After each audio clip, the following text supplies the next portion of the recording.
Hey iconic viewers, வணக்கம் and welcome to our channel Icon. நம்ம வாழ்க்கையில நடக்கிற நல்லதோ கெட்டதோ எதுவா இருந்தாலும் அது நாம முன்னாடி பண்ண ஒரு விஷயத்துக்கான பலனாவோ விளைவாவோ தான் நடக்கும். அப்படி தமிழ்நாடு, கர்நாடகா, கேரளான்னு இந்த 3 மாநிலங்கள்ல மட்டுமே ஒரு கொள்ளைக்காரரா அறியப்பட்ட வீரப்பன் இந்திய அளவுல மட்டும் இல்லாம உலக அளவுல ஒரு மாபெரும் கடத்தல்காரரா அறியப்பட காரணமா இருந்த ஒரு சம்பவம் தான் கன்னட சூப்பர் ஸ்டார் ராஜ்குமார் அவர்களை வீரப்பன் கடத்தி கொண்டு போய் 108 நாட்கள் வச்சிருந்த கடத்தல் சம்பவம்.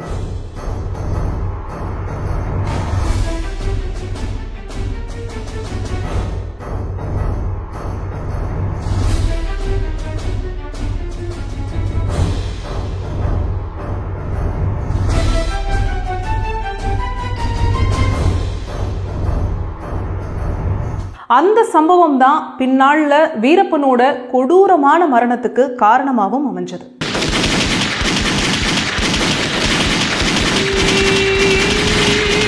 வீரப்பன் ராஜ்குமாரை கடத்தினது ஏன்? இந்த கடத்தல் சம்பவம் எப்படி நடந்துச்சு? ராஜ்குமார் கடத்தப்பட்ட நாள்ல இருந்து விடுவிக்கப்பட்ட நாள் வரைக்குமான 108 நாட்கள் என்ன நடந்துச்சு அப்படிங்கறத தான் இந்த வீடியோல டீடைல்டா பார்க்க போறோம்.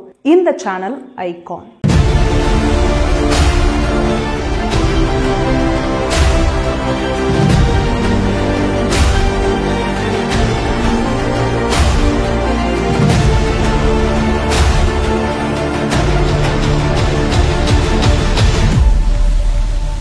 அது ஜூலை 30ஆம் தேதி 2000ஆவது வருஷம் இரவு 9:30 மணி. தமிழ்நாடு மாநிலம் ஈரோடு மாவட்டம் தொட்டகாஜனூர் கிராமம்ல இருக்கிற நடிகர் ராஜ்குமாரோடைய பண்ணை வீடு. அது கிராமம் அப்படிங்கறதுனால ஊர் அடங்கி இருந்துச்சு. வெளியே ஜோன்னு மழை. அப்பதான் சாப்பிட்டு முடிச்சிருந்த நடிகர் ராஜ்குமார் டிவி பார்த்துட்டு இருக்காரு. அப்ப கதவு தட்டுற சத்தம். வந்திருக்கிறது யாருன்னு பார்க்க நடிகர் ராஜ்குமார் அவர்களுடைய மனைவி பர்வதம்மா கதவை நோக்கி போகிறதுக்குள்ள அந்த கதவுகள் இன்னும் அதிவேகமா தட்டப்படுது. பர்வதம்மா கதவை திறந்ததும் தடாலடியா 11 பேர் கொண்ட ஒரு கும்பல் வீட்டுக்குள்ள புகுந்துக்கிறாங்க. எல்லார் கையிலையும் நாட்டு துப்பாக்கி இருக்கு. உள்ள வந்த அந்த கும்பல் எங்களுக்கு ஐயா வேணும் அப்படின்னு கன்னடத்துல கேக்குறாங்க. வந்திருக்கிற கும்பல்ல ஒருத்தர் மட்டும் மங்கி குல்லா போட்டிருக்காரு. அவரு தன்னோட குல்லாவை கழற்றாரு. அப்ப நடிகர் ராஜ்குமார் அவரை பாக்குறாரு. நல்ல ஒல்லியான தேகம், நெடுநெடுன்னு ஓங்கி வளர்ந்த உயரம், வித்தியாசமான பெரிய மீசை. ஆமாங்க, அது வேற யாரும் இல்ல, 3 மாநில போலீஸ்காரர்களை அலற விட்டுட்டு இருக்கிற வீரப்பன்.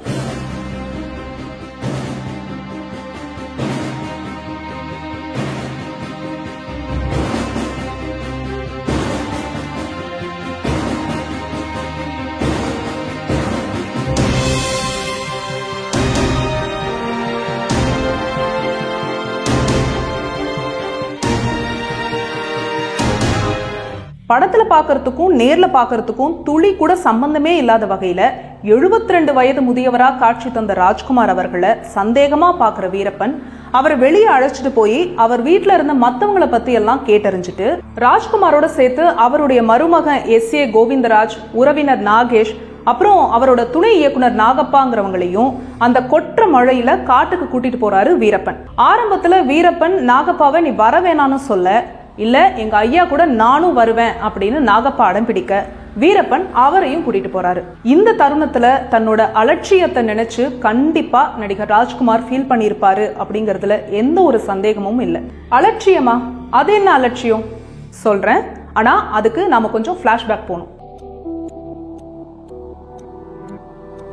பல ரிஸ்க் எடுத்து யானை தந்தங்களை கடத்தி வித்தும் சந்தன மரங்களை கடத்தி வித்தும் காசு பார்த்துட்டு வந்த வீரப்பனுக்கு ஜெயிலுக்கு போயிட்டு வந்திருந்த அவருடைய தம்பி அர்ஜுனன் ஒரு யோசனை சொல்றாரு. அது என்னன்னா, நாம இவ்ளோ கஷ்டப்பட்டு சம்பாதிக்கிறதுக்கு பதிலா ஆளுங்களை கடத்தினா அவங்கள பணையமா வச்சு நிறைய காசு பார்க்கலாம். உயிருக்கு பயந்து நிறைய பேர் போலீஸுக்கும் போக மாட்டாங்க, அதனால கேஸும் வராதுன்னு. இது நல்லா இருக்கேன்னு யோசிக்கிற வீரப்பன் அப்பல இருந்துதான் இந்த ஆழ்கடத்தல் அப்படிங்கிற விஷயத்த பண்ண ஆரம்பிக்கிறாரு. இப்படி அபிஷியலா கணக்குக்கு வராத பல ஆள் கடத்தல்களை பண்ணிட்டு வந்த வீரப்பன் 1997ல 9 வனத்துறை அதிகாரிகளை கடத்தி தனக்கு பொது மன்னிப்பு வழங்கினா இவங்களை விடுவிக்கிறேன்னு கோரிக்கையும் வைக்கிறாரு. ஆனா வீரப்பனோட அந்த கோரிக்கை ஏற்கப்படாததால 7 வாரங்கள் கழிச்சு அந்த வனத்துறை அதிகாரிகள் விடுவிக்கப்படுறாங்க. இந்த நேரத்துல தான் வீரப்பனுக்கு ஒரு சந்தேகம் எழுது. அசாமை சேர்ந்த போராளிகள், ஜம்மு காஷ்மீரை சேர்ந்த பயங்கரவாதிகள் இவங்க எதனா கோரிக்கை வச்சா மத்திய அரசும் மாநில அரசும் இறங்கி போய் பேசுது, அவங்களுக்கு பொது மன்னிப்பு வழங்கப்படுது, பேங்க்ல லோன் கொடுக்கப்படுது, ஆனா தனக்கு மட்டும் தன்னோட கோரிக்கைகளை ஏன் அரசு நிராகரிச்சுது அப்படின்னு. அப்ப கூட இருக்கிறவங்க எல்லாம் அதையெல்லாம் ஒரு அமைப்பு, ஆனா நீங்க ஒரு தனிநபர், அதனாலதான் உங்களோட கோரிக்கைகள் ஏத்துக்கப்படல அப்படின்னு சொல்ல, தானும் ஒரு அமைப்பா மாறணும், தன்னோட கோரிக்கைகளுக்கும் அரசு செவிசாய்க்கணும் அப்படின்னு நினைக்கிற வீரப்பன் தமிழர் விடுதலை படை அப்புறம் தமிழர் மீட்பு படைய தன்னோட இணைச்சுக்கிட்டு ஒரு அமைப்பா ஆழ்கடத்தல்ல ஈடுபடுறாரு. அதுதான் நடிகர் ராஜ்குமார் அவர்களோட கடத்தல். நடிகர் ராஜ்குமார் அவர்கள் கடத்தப்படுறதுக்கு 1 வருஷத்துக்கு முன்னாடியே சிறப்பு அதிரடி படையினர் வீரப்பன் ராஜ்குமாரோட சொந்த ஊர்ல இருக்கிற ஒரு கோவிலுக்கு அடிக்கடி வந்துட்டு போறதாவும், அதனால வீரப்பன் நடிகர் ராஜ்குமார கடத்த வாய்ப்பு இருக்கிறதாவும் எச்சரிச்சிருக்காங்க. அதனால ராஜ்குமார அவரோட சொந்த ஊருக்கு வர்றத முடிஞ்ச வரைக்கும் தவிர்க்கும்படியும், அப்படியே வந்தாலும் சிறப்பு அதிரடி படைக்கு தகவல் தெரிவிச்சுட்டு வருமாறும் சொல்றாங்க. ஆனா அதை கொஞ்சம் கூட பொருட்படுத்தாத ராஜ்குமார், வீரப்பன் என்ன கடத்தினாலும் என்கிட்ட வீரப்பன் பெறறதுக்கு என்னோட சட்டையும் வேட்டியையும் தவிர ஒன்னும் இல்ல அப்படின்னு சொல்லி அலட்சியப்படுத்துறாரு. கூடவே தன்னோட சொந்த ஊர்ல தன்னோட பூர்வீக பண்ண வீட்டுக்கு பக்கத்துல தான் கட்டுற புது வீட்டு கிரகப்பிரவேச வேலையா தன்னோட சொந்த ஊருக்கு வந்துட்டும் போயிட்டும் இருந்தாரு ராஜ்குமார். அப்படிதான் ஜூலை 27, 2000வது வருடம் அன்னைக்கு ராஜ்குமார் தன்னோட சொந்த ஊரான காஜனூருக்கு வந்தாரு. ஒரு பக்கம் இவர் இங்க வந்திருக்க, இன்னொரு பக்கம் ராஜ்குமார் இங்க வந்திருக்கிறது தெரியாத அதிரடி படையினர் வீரப்பன் அடிக்கடி வந்துட்டு போற அந்த கோவிலை தீவிரமா கண்காணிக்கிறாங்க.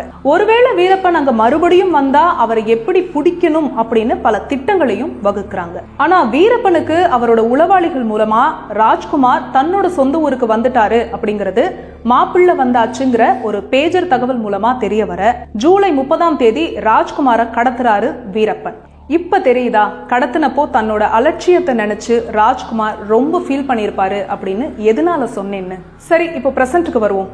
நடிகர் ராஜ்குமாரை கடத்திட்டு போறப்ப வீரப்பன் ராஜ்குமாரோட மனைவி பர்வதம்மா கையில ஒரு சின்ன கேசட்டை கொடுத்து இத கர்நாடக முதல்வர் கிட்ட கொடுக்க சொல்லி கிளம்புறாரு. அதுல இன்னிலிருந்து இவங்க எங்களோட பணைய கைதிகள், ராஜ்குமாரை விடுவிக்கணும் அப்படின்னா எங்களுக்கு ஒரு சில நிபந்தனைகள் இருக்கு, அத அரசு நிறைவேற்றணும், அந்த நிபந்தனைகளை கேட்டுட்டு போய் அரசு கிட்ட சொல்லவும் அரசோட பதில் எங்களுக்கு தெரியப்படுத்தவும் ஒரு அரசு தூதரை அனுப்புங்க அப்படின்னு சொல்லப்பட்டிருந்துச்சு. கன்னட மக்கள் கடவுளுக்கு நிகரா பார்க்கக்கூடிய ராஜ்குமார் அவர்களை வீரப்பன் கடத்திட்டாரு அப்படின்னு தெரிஞ்சதும் கர்நாடகா முழுசுமே பதற்றம் ஆரம்பிக்குது. அங்கங்க சின்ன சின்ன கலவரங்கள் வெடிக்க ஆரம்பிக்குது. ஏற்கனவே தமிழர்களுக்கும் கன்னடர்களுக்கும் காவிரி ஆறு சம்பந்தமா ஒரு சில விரிசல்கள் இருந்த சமயத்துல இந்த விஷயம் நடந்ததும் கன்னட சூப்பர் ஸ்டார் ராஜ்குமார தமிழன் வீரப்பன் கடத்திட்டாரு அப்படின்னு அது இனப்பிரச்சனையா மாறி ஒரு சில தமிழர்கள் தாக்கப்படுறாங்க. அவங்களோட கடைகளும் அடிச்சு நொறுக்கப்படுது.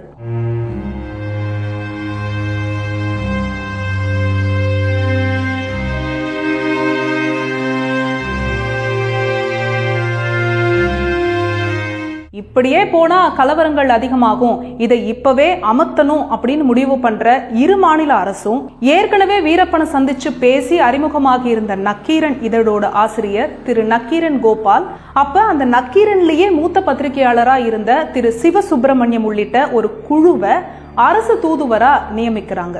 என்னதான் வீரப்பனுக்கு பரிச்சயமான ஆளாவே இருந்தாலும் அவரோட அனுமதி இல்லாம காட்டுக்குள்ள அவரை போய் பார்த்துட முடியாது. அத அரசு தூதர் குழு அரசு கிட்ட சொல்ல, அரசு அதெல்லாம் தெரியாது, நீங்க போய் எங்கன்னா தலைமறைவாகிடுங்க, நாங்க நீங்க போயிட்டதா சொல்லிடுறோம்னு சொல்லுது. அதன்படி இந்த தூதர் குழு ஒரு இடத்துல மறைஞ்சு வீரப்பனோட உளவாளி ஒருத்தரை சந்திச்சு நாங்க வீரப்பனை பார்க்கணும், அவர்கிட்ட அனுமதி வாங்குங்க அப்படின்னு சொல்லி அனுப்புறாங்க.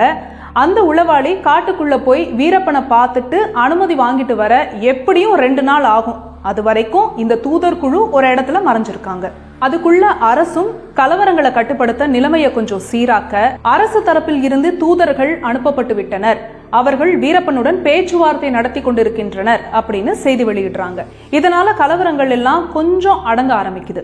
வீரப்பனோட அனுமதிக்காக தலைமறைவா காத்திருக்கிற தூதர் குழுவுக்கு சோதனையா மழை பெய்ய ஆரம்பிக்குது. காட்டுக்குள்ள பெர்மிஷன் வாங்க போன ஆள் வர லேட் ஆகும், பேசாம பாதி தூரம் வரைக்கும் உள்ள போய் வெயிட் பண்ணலாம் அப்படின்னு முடிவெடுத்து எல்லாரும் காட்டை நோக்கி நடக்கிறாங்க.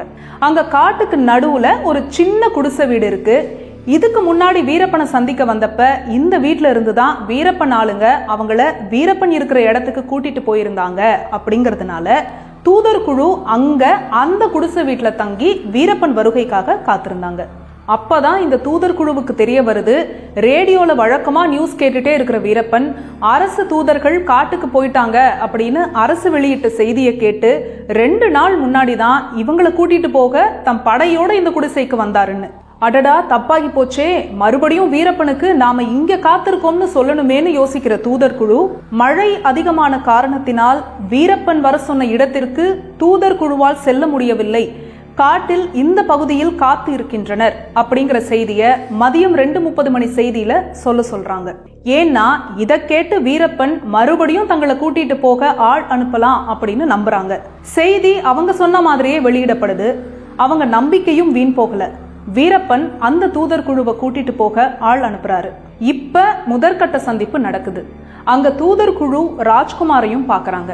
அவர் பத்திரமா இருக்காரு.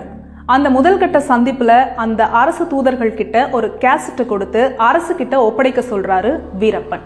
அதுல காவிரி நடுவன் மன்ற இடைக்கால உத்தரவுப்படி தமிழகத்துக்கு 205 TMC தண்ணியை திறந்துவிட கர்நாடகம் ஒப்புக்கொள்ளணும், காவிரி கலவரத்தப்போ பாதிக்கப்பட்ட தமிழர்களுக்கு இழப்பீடு அளிக்கணும், பெங்களூரு திருவள்ளுவர் சிலைய உடனே திறக்கணும், அதிரடிப்படையால் பாதிக்கப்பட்டவங்களுக்கு இழப்பீடு வழங்கணும், வீரப்பன் கூட்டாளிகள்னு கைது செய்து கர்நாடக சிறையில் அடைக்கப்பட்டிருந்த தமிழ் தடா கைதிகளை உடனடியா வெளியே விடணும்னு இந்த மாதிரி மொத்தம் 10 நிபந்தனைகள் இருந்துச்சு. அது போக குறிப்பிட்ட ஒரு பெரிய தொகையும் வீரப்பனால் கேட்கப்பட்டுச்சு. இரு மாநில அரசும் முதல்ல ஒரு கோரிக்கையாச்சும் நிறைவேற்றலாம் அப்படின்னு சொல்லி 51 தமிழ் தடா கைதிகளை விடுதலை செய்ய முடிவெடுக்கிறாங்க. அவங்களுக்கு மைசூர் கோர்ட்ல ஜாமீனும் வழங்கப்படுது. ஆனா இந்த சமயத்துல வீரப்பனால் சுட்டுக் கொல்லப்பட்ட police sub inspector Shakeel Ahmed அவங்களோட அப்பா அப்துல் கரீம், என் பையன் உயிரெடுத்த வீரப்பன் ராஜ்குமார கடத்தி கேட்டான்னு அவனோட கூட்டாளிகளை விடுவிக்கிறீங்க, அப்ப ராஜ்குமாரோட உயிரை விட என் மகனோட உயிர் எந்த விதத்துல குறைஞ்சிருச்சு, அதனால அவங்க யாரையும் விடுதலை பண்ணக்கூடாது அப்படின்னு சுப்ரீம் கோர்ட்ல மனு போடுறாரு. சுப்ரீம் கோர்ட் அதை விசாரிக்குது. அதனால தடா கைதிகள் விடுதலை ஆகுறதுல இழுபறி ஆகுது. அதுக்கப்புறம் என்ன ஆச்சு? இழுபறிகள்னால கடுப்பான வீரப்பன் என்ன பண்ணாரு? அந்த 108 நாட்கள் நடிகர் ராஜ்குமார வீரப்பன் எப்படி நடத்தினாரு? நடிகர் ராஜ்குமார் எப்படி மீட்கப்பட்டாரு?